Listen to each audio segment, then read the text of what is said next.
किसी भी लॉयर के लिए इनिशियली सीखना, बिकॉज आप क्लासरूम्स में तो कुछ ज्यादा सीखते नहीं है, वो तो बेसिक एंटायरली डिफरेंट। Yes. और लॉ एक ऐसी चीज है जिसमें आपको रिगरस लॉ और इनफैक्ट इवन मेडिसिन फील्ड, जिसमें आपको रेगुलर पढ़ाई करते रहना है। आप कोई भी काम करें, अगर आपकी डेडिकेशन है उसके अंदर, तो I don't think any work is difficult, nothing is rocket science. If you are not balancing your life in terms of how much you should work, how much you should take stress तो है, it's part of life, everybody has some kind of stress, maybe financial stress हो सकता है, काम का stress हो सकता है, relationship में बहुत stress हो सकता है, because relationships आजकल बहुत confusing हो गई हैं, too much of demands vice versa for both the partners.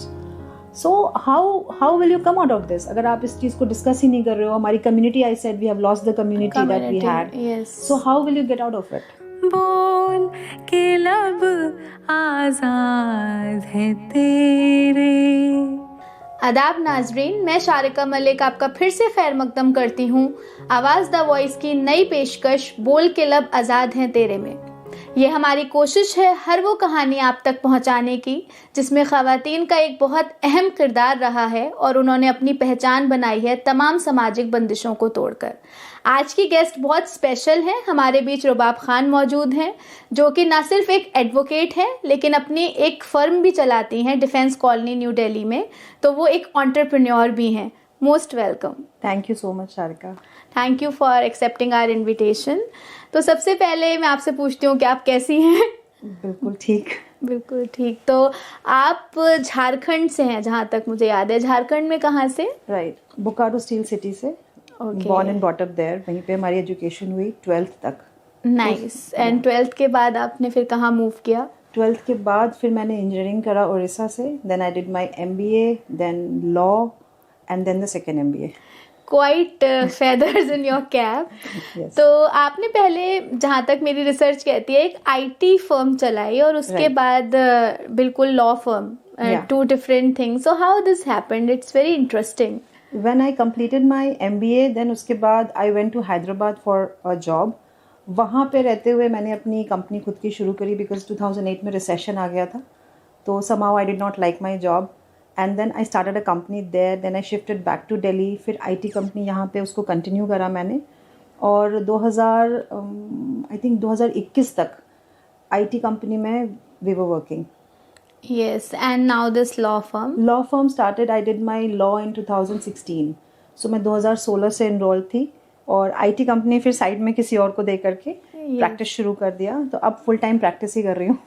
So when I say IT, you are dealing with device, you are dealing with hardware and software, and then law firm, you are dealing with people, with minds. So how it feels? Is it difficult? It is not that difficult because आप कोई भी काम करें, अगर आपकी dedication है उसके अंदर, तो I don't think any work is difficult. Nothing is rocket science. Yeah. Even when I started the IT company, it was just, I would say I have been very blessed. अल्लाह ने बहुत मुझे दिया है, शायद मैं उतना डिजर्व भी नहीं करती थी। अच्छे पेरेंट्स, अच्छी education, because generally Muslim families में मुझे नहीं लगता है कि जितनी एजुकेशन के लिए हमारे पेरेंट्स ने, मतलब मेरे पेरेंट्स ने जितना मोटिवेट करा। मेरी mother in fact is an example. When she got married, she was not even 10th pass. Now she has done her double MA, double PhD. And back then in Jharkhand, yes. This is an achievement. She comes from a very small town in Bihar, but then my father, thanks to him. Okay. Now things are changing in your hometown. Yes. Education में 12th तक तो बोकारो में बहुत अच्छे अच्छे schools हैं, सो वैसे कोई प्रॉब्लम नहीं है। But then being from a Muslim family, थोड़ा सा हिंड्रेंसेस रहते हैं जनरली लोगों के दिमाग में। फैमिली अगर कितनी भी अच्छी हो, आसपास के लोग होते हैं इतना क्यों पढ़ाना, यहाँ क्यों भेजना, बट हमारे पेरेंट्स ने कभी ऐसा नहीं। All we are 3 sisters and we are all like good, highly educated, qualified, doing good in their respective fields. Wonderful. आपको इसका एक अदर साइड ऑफ टेबल भी महसूस हुआ है कि जब आप झारखंड, यूपी या बिहार से आते हैं दिल्ली जैसे मेट्रो सिटी में, तो एक स्टीरियोटाइप होता है, जबकि वहाँ के बच्चे बहुत ब्राइट होते हैं अमूमन, लेकिन एक स्टीरियोटाइप होता है कि ये वहाँ से हैं तो ये कहीं मतलब लेस स्किल्ड होंगे या फिर राइट। हमारे अंदर शायद वो डिफरेंस ना हो थॉट का, बट जो जिन लोगों से हम मिलते हैं वो ऑफ कोर्स इनिशियल जो लोगों का एक परसेप्शन होता है कि ये तो बिहार झारखंड से आए हैं तो इनको कुछ नहीं पता होगा, तुम तो लगते ही नहीं हो तुम झारखंड से हो, तो is it a compliment? It is a very common compliment I would say, और a comment I would say. I mean this is very bad thing to say कि तुम मुस्लिम नहीं लगते हो, तुम तो इंग्लिश अच्छी बोलते हो, तुम अच्छे लगते हो। हाँ so these things we all have faced, and I think this is we need to break as a progressive female इसको आप as a comment ना लें तो ज्यादा बेहतर है। I never take it as a comment. I think it compliment है, ठीक है, नहीं लगते नहीं लगते। You stand out from the community itself, and I wish कि many more women come like you from there. तो एक मेरे अंदर और भी सवाल आ रहा है, एडवोकेसी अमूमन कहा जाता है, मतलब it's not gender specific question, कि जिनके माँ बाप का फर्म है, जैसे डॉक्टर्स का होता है ना, हॉस्पिटल होता है, वहाँ के हॉस्पिटल में बैठ जाएंगे। इसी तरह से हमने सुना जब क्लैट एग्जाम होता था कि तुम लोग क्या करोगे लॉ करके, तुम्हारा तो कोई मतलब बाप दादा का फर्म नहीं है जिस पे बैठो। तो is it true? See, I'll tell you, first generation lawyers के लिए थोड़ा डिफिकल्ट होता है। फर्स्ट जनरेशन लॉयर्स के लिए थोड़ा डिफिकल्ट तो होता है, क्योंकि आपको कोई बताने वाला नहीं होता है the nuances of the trade, कि कैसे करना है।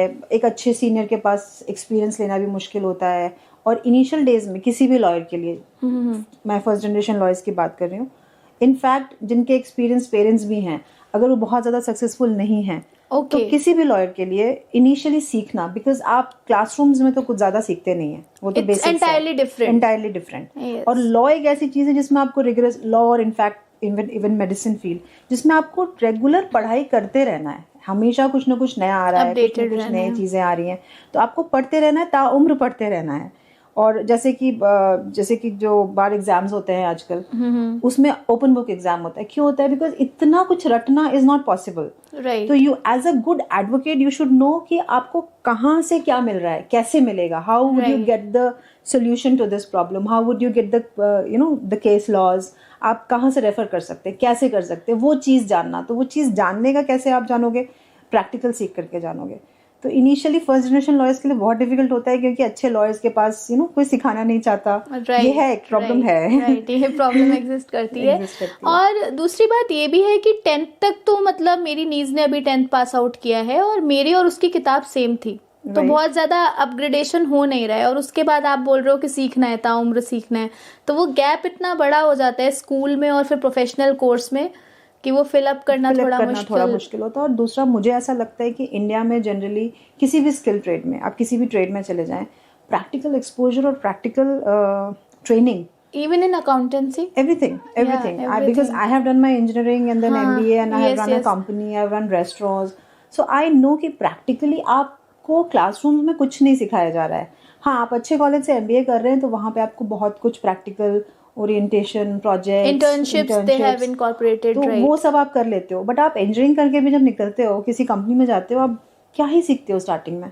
3-4 साल 5 साल तो ऐसे निकल जाते हो। तो सिमिलर विद लॉ, थोड़ा सा टफ है लीगल फील्ड में अपने आप को एस्टैब्लिश करना, but then if you are working hard then there is no limit to it. So you must be dealing with so many cases because you own a firm, so corporate lawyers भी हैं आपके under में, मतलब आपकी team में, और आपके पास criminal lawyer भी हैं। ऐसा कोई इंटरेस्टिंग स्टोरी हो जो आपको लगता हो, जिसने आपको पर्सनली इंस्पायर किया हो, which you want to highlight? See, if you are talking about family cases and criminal cases, then every day is an inspiration. I mean, when you go to these courts and you see how people are suffering, so कई लोगों की कहानियां तो आपको बिल्कुल आपके रोंगटे खड़ी कर देंगे कि ये क्या हो रहा है। I mean specially the POCSO cases, जहाँ पे आप छोटे बच्चों का मतलब बहुत सारे इश्यूज होते हैं। So I can not be discussing it's confidential, but then yes, there are cases which will actually make you think कि where has humanity gone? Okay. Where has humanity gone? But somewhere which turned out to be positive. Positive also, जब आप किसी को सही judgement दिला देते हैं, positive judgement दिला देते हैं, and courts are ready to expedite the cases. आजकल कोर्ट्स में बहुत जल्दी भी केसेस फास्ट ट्रैक कोर्ट्स हो गए हैं। तो एंड देयर आर सम जजेस who are very sincere about. This is a very good thing, वरना लोगों को लगता है कि injustice prevails, but this is a very positive thing कि केसेस क्लोज हो रहे हैं और उसमें कई बार गलती यू नो विक्टिम्स की भी, या जो आपके लोग हैं जिन्होंने केस करा हुआ है, आप अपने केस को खुद ही फॉलो अप नहीं करोगे, देखोगे नहीं, तो कई बार वकील भी आपके वैसे ही मिल जाते हैं जो उसको सीरियस नहीं लेते हैं, तारीख पे तारीख है। तो इट इज सेड ना कि ताली दोनों हाथ से बजती है, एक हाथ से नहीं बजती है। राइट। तो अगर कहीं सिस्टम खराब है तो कहीं ना कहीं हम भी उस सिस्टम को खराब होने के लिए जिम्मेदार है। Right. So clearly as you told कि आपके घर में बहुत अच्छा पढ़ाई का माहौल था, तो पढ़ने में तो आपको कोई दिक्कत नहीं आई होगी, और आपकी डिग्रीज बता रही हैं कि आपको घर वालों ने पूरी एमिनिटीज दी तालीम याफ्ता बनने के लिए। You were blessed. But professionally have you faced any challenge as a Muslim entrepreneur, as a working women? See as a Muslim entrepreneur over a past few years कुछ तो चेंजेस लोगों के अंदर, जितना ये रेडिकलाइजेशन हो रहा है in general, I would not be commenting much on it, but then थोड़ा बहुत चेंजेस तो लोगों के मिजाज में आया है। Like sometimes we people, as you said कि आप देख के मुस्लिम नहीं लगते, तो ऐसा जब लोग सोचते हैं and then suddenly you tell your name, तो एक थोड़ा सा एक शिफ्ट होता है, अच्छा ओके ऐसे कर पाएंगे काम या नहीं कर पाएंगे, तो यू कैन फील कि अच्छा मेरे नाम से थोड़ा सा प्रॉब्लम हुआ। But then of course if you are working hard and you are proving yourself to the world, then ultimately ये सारी चीजें उतना मैटर नहीं करती। Your work speaks. Right. So अगर किसी के मन में एप्रीहेंशन भी होगा and you are working hard and doing good, then I don't think that matters much. मुझे ऐसे कोई प्रोफेशनल चैलेंजेस तो कभी फेस नहीं हुआ, touch wood, maybe because I've always worked with good kind of people, but then yes, कई बार लोग अपने प्रोफेशनल लिमिट्स को, बाउंड्रीज को भूल जाते हैं, just because you are a woman, being a woman. Yes. Yeah. So like late hours working, or maybe sometimes they think that you are over friendly, like in general for women. So this kind of issue have you faced ever? Yes, a lot. Sometimes people tell me, जब हम जाके बोलते हैं कि यार ऐसा हुआ तो, कि तुम बहुत फ्रेंडली हो जाती हो, तो फ्रेंडली तो हम सबके साथ हो जाते हैं, तो we cannot be keeping ourselves strictly to ourselves, but ठीक है, फ्रेंडली तो लड़के भी होते हैं। राइट। तो इट्स नॉट अबाउट, मैं नहीं कहती कि हमारे अंदर कोई गलती है या मेरे अंदर कोई कमी है। Sometime the kind of people we meet, that matters a lot. So you should be very carefully curating your circle, जहाँ पे आप अच्छे लोगों के साथ उठें बैठें, अपना एक क्लोज निट कम्युनिटी रखें। आई ऑलवेज बिलीव कि एक वुमेन की जो कम्युनिटी होती है ना, वो वुमेन होती है, क्योंकि female friendships are very important. Next question was that only, please say something about very important. लोगों को लगता है कि लड़कियों में जेलसी बहुत होती होगी आपस में, बट ऐसा नहीं है। अगर हम देखें हमारी सोसाइटी जो बनी है, what I believe and I have read it somewhere recently, कि जो हमारी सोसाइटी बनी थी वो शुरू से फेमिनिन ओरिएंटेड सोसाइटी थी, and women in general R very strong. Main से कहीं पे किसी तरीके से न, मुझे नहीं लगता, अगर आप कहते हो कि फिजिकली हम कहीं कम होते हैं मर्दों से, नहीं होते। जितना पेन एक वुमेन झेल सकती है उतना एक आदमी नहीं झेल सकता, डेफिनेटली। तो अगर if you are training yourself well, या keeping yourself healthy, even the physical strength doesn't matter. अगर एक कोई some lady is going to gym and is fit, वो तो एक आदमी भी उठा करके पटक देगी जी। तो वो कहना कि हम फीमेल्स हैं तो हम कमजोर हैं, ये हमारे माइंडसेट में है and nothing else. So initially as I was telling you, जो कम्युनिटी बिल्डिंग था शुरुआत में, आपके घर में शादियां हो रही हैं तो औरतें आके आपको सजा रही हैं, आप you are birthing a child, then women are coming and helping you, the what you say midwives were women. Then आपके बच्चे बड़े हो रहे हैं तो आपके पास आपकी सास, आपकी मम्मी, आपकी नंदे, आपकी बहनें सब होते थे सबको करने। अब न्यूक्लियर फैमिलीज हो गई हैं तो we have lost that community.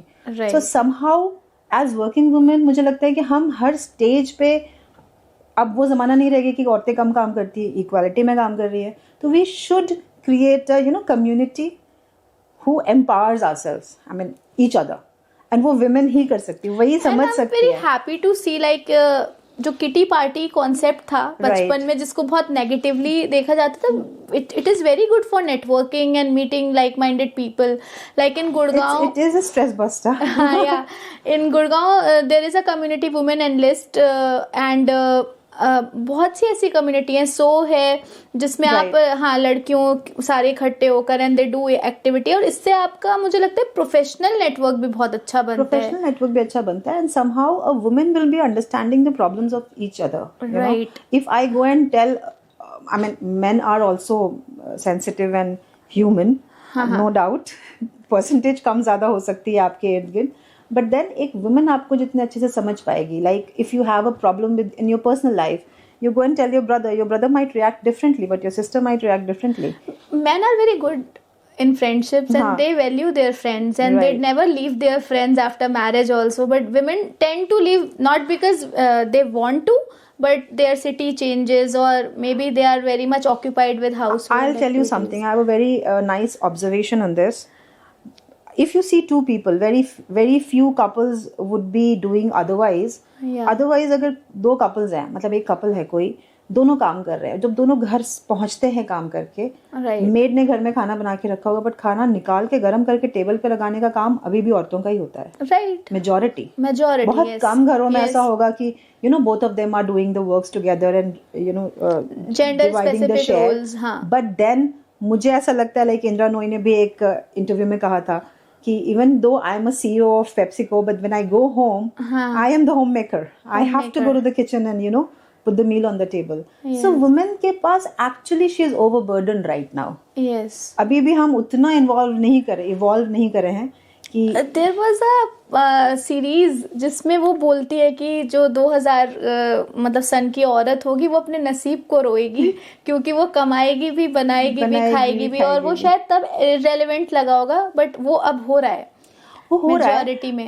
Yes. कभी कभी हम मजाक में कहते हैं कि किसने ये वुमेन एम्पावरमेंट और वुमेन एम्पावरमेंट कि हमें भी काम करना है. हम वही सही थे, खाना बनाते थे घर में और घर ठीक करते थे और घर में आराम से रहते थे, बिकॉज अब तो हम दोनों काम कर रहे हैं.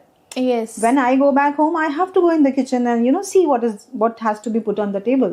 Yes. So you cannot be missing those responsibilities. But things are changing. I guess millennials and Gen Zs are quite open. They are quite open. They are open. Like in our my friends are getting married now, so I see that change. Like their husbands are quite helpful. Nowadays people are helpful, but हमारे mother के ज़माने में हमसे थोड़े से पहले these things were not there. Like still women are like they're working also and then they're doing household chores also. तो उसमें because they are allowed to work, na? allowed. Somebody so allows them. Somebody allows them, so that's why they have to say कि हम घर भी manage कर लेते हैं because we are allowed to, which is wrong. But things are changing gradually.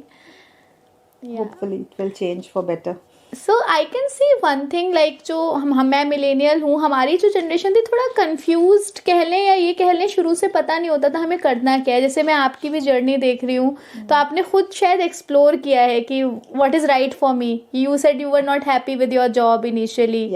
सो आपको लगता है career counselling is must at young age? It is must. It is very important career counselling. In fact ये भी जानना, पहले हमारे जमाने में, हमारे टाइम पे क्या होता था, जमाना बोलने से बहुत ओल्ड लग रहा है हमारे few years back हमारे टाइम पे क्या होता था कि पीपल वुड से कि हमारे बच्चे को तो डॉक्टर ही बनना है, इंजीनियरिंग बनना है. एक छोटे शहर में तो ये दो ही ऑप्शंस होते थे.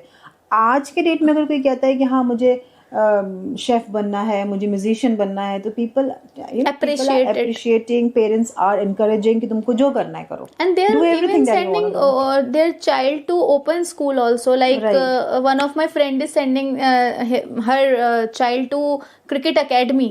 Right. I think हमारी जनरेशन में तो मतलब पापा कहते थे ग्रेजुएशन कर लो, फिर जो करना है करो. सेम थिंग, लाइक इंजीनियरिंग कर लो, फिर जो करना है करो. वही ग्रेजुएशन एनी डिग्री.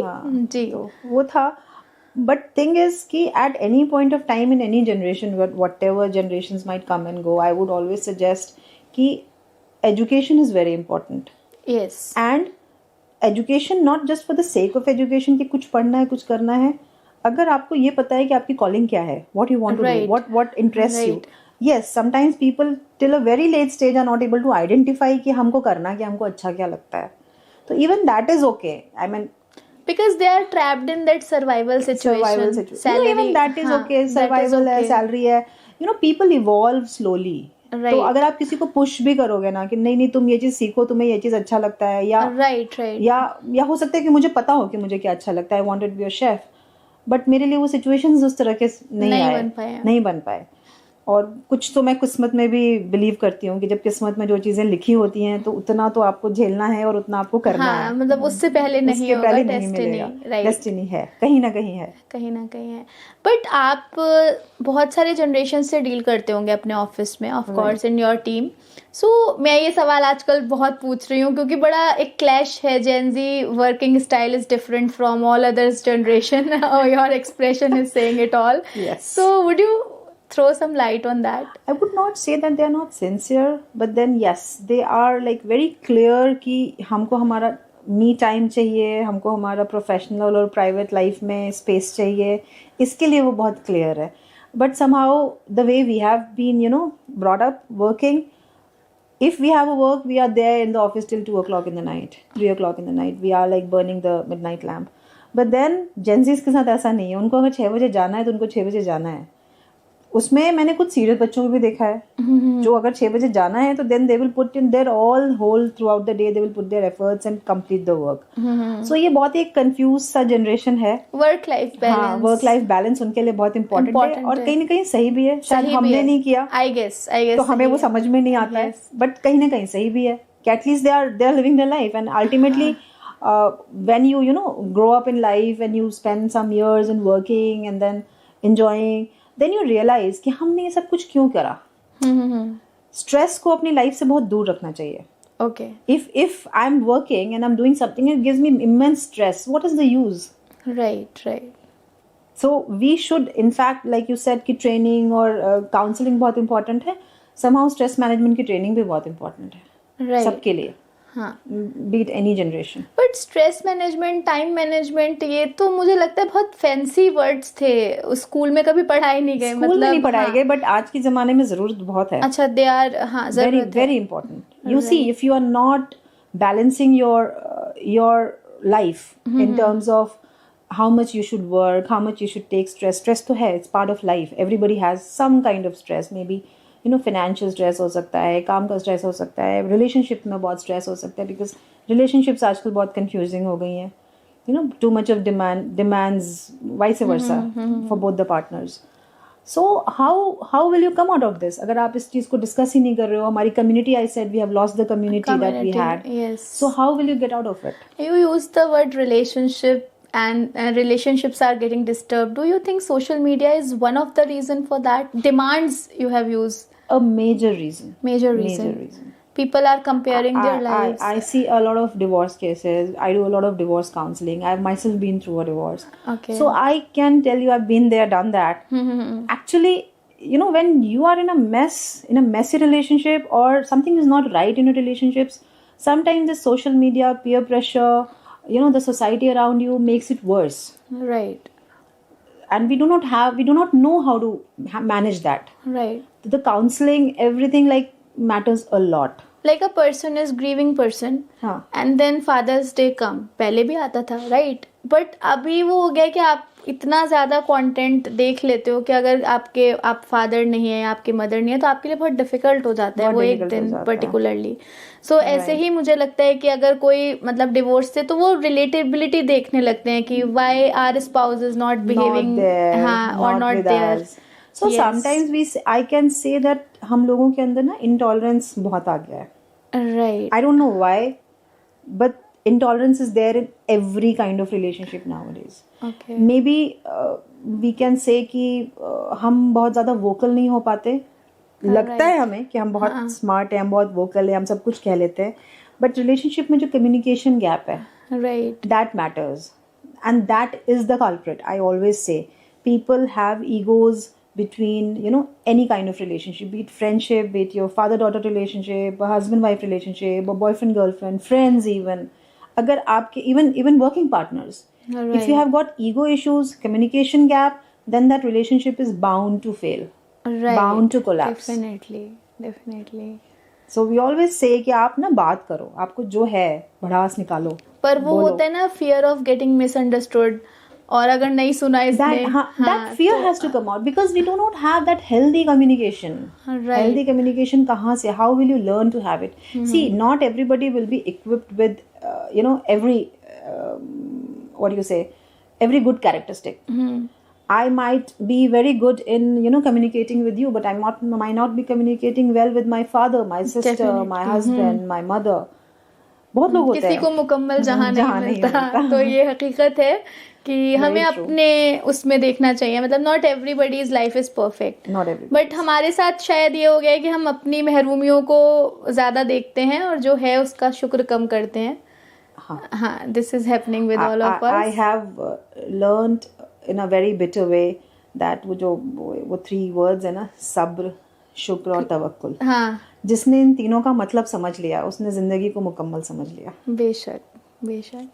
हाँ, तो सब्र तो वाकई में बहुत इम्पोर्टेंट है. मैं क्विकली आपसे ये सेशन ख़त्म करने से पहले बस एक सवाल पूछना चाहती हूँ. What is marriage to you? Like if unmarried people are talking to you before getting marriage, what they should see? I mean, what's the right age? Because people are very much pressurized that this is a certain age to get married, no matter if they are ready or not. See, I'll tell you, to get married you should be mentally prepared. There is no right age for getting married. Right. I have seen people who got married at a very young age and they're happy. I see people who got married at a very late stage but still they're happy. And vice versa. बहुत जल्दी शादी कर ली and then they feel कि मैंने तो कुछ देखा ही नहीं जिंदगी में. So there is no correct and proper age for getting married, but whenever you get married you should always be knowing that the other person opposite you, if you're a boy then the girl and whatever, compatibility, understanding and communication. If you are able to communicate properly, ego clashes सबके बीच में आते हैं. कई बार आप अपने भाई बहनों से भी बहुत जबरदस्त गंदी वाली लड़ाइयाँ हो जाती हैं, बट फिर ठीक हो जाते हैं. हाँ. आप ठीक हो जाते हो. Right. लड़ो, but then communicate and do not sleep over a fight. Do not sleep over a fight. If you have got some issues, speak to each other, because I think ये एक ऐसा रिश्ता है मैरिज जो आप you know by birth नहीं होता, by blood relation नहीं होता, ये आप चॉइस से लेते हैं. तो जब आप चॉइस से कोई चीज पसंद करके लेके आ रहे हैं, then you should not say later on कि ये मुझे पसंद नहीं आ रहा अब. You know, so think properly. 10 बार सोचो एक इंसान को, परखो, फिर शादी करो. But do you think that social media, क्योंकि हमने डिस्कस किया, being loyal is also very difficult because of so many options? It is right. And somehow we should understand, I feel कि people might, you know, do something, go haywire. Majority of the people are nowadays, you know, polygamous in nature. Okay. Majority of the men, women भी काफी. But then ultimately you have to decide till what extent, till when. तभी तो आपको जिंदगी में एक ठहराव चाहिए होगा ना. I don't think marriage happens, you know, I personally feel marriage is not for your younger days. Marriage and that relationship, it matters more when you are, you know, in your older days. एक अच्छा companion with whom you can share everything in life, who can, you know, walk you around when you are not able to walk alone.